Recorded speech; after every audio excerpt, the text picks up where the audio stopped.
I first met Colin on a date. He had created this Latin FHE group where people who serve Spanish speaking or people from Spanish speaking countries could come and continue speaking Spanish and continue practicing the culture a little bit. He gave a short spiritual thought, and I remember seeing this glow about him, and I asked myself, I wonder what it would be like to date a guy like Colin.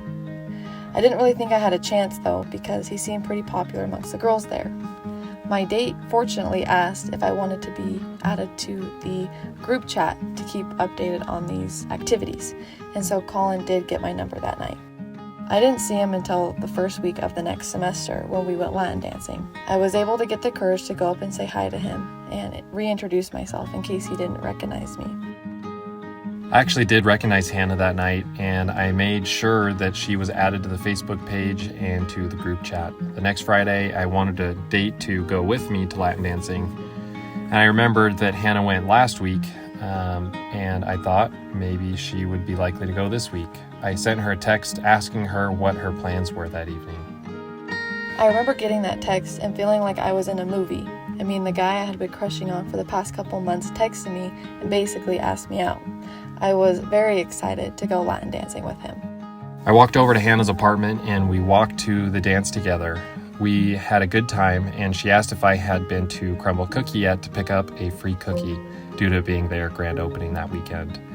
I hadn't, so we walked to Crumble Cookie together. I loved business and seeing different marketing tactics, and she actually entertained my discussion of cost of each cookie and how many people came in that day and possibly how much they were losing. I really enjoyed that conversation and was surprised at how invested she was in it. The next day, Saturday, I knew I wanted to go roller skating, so I invited Colin to come with me. When I got that text, I literally stood up from my desk and yelled, I just got asked out on a date by a girl. I ran through the apartment and all my roommates gave me a high five. Sunday, we had the Latin FHE activity, and afterwards we went stadium singing. It was really cold that night, and when he walked me to my apartment to drop me off, I invited him in.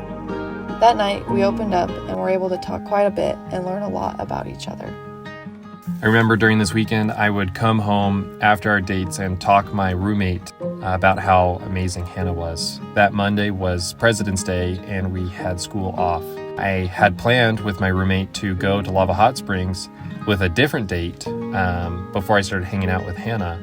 And I actually ended up calling my mom and asked how to uninvite this other girl and how I should go about asking Hannah to come with me. She gave me really good advice, and I eventually took Hannah with me. We had lots of fun and talked a lot that weekend. That night, after we came home from the Lava Hot Springs, he asked if he could kiss me, but I said no. I wanted to build the suspense a little longer.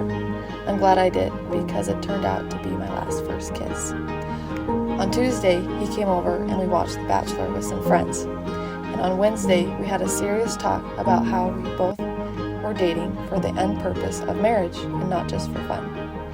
I told him I would be okay with him kissing me at this point, and he didn't quite get it at first. I was a little confused, but I did eventually get the point after she quite literally grabbed me to kiss me. We continued to hang out every day after that until she had to fly out to Utah to pick up her wedding dress a couple of days before our wedding. They say love like this comes once in a lifetime. For the first time I believe it to be true. All of my friends say, when you know, you know. Every piece falls into place when I'm with you. And you have found a love that sets me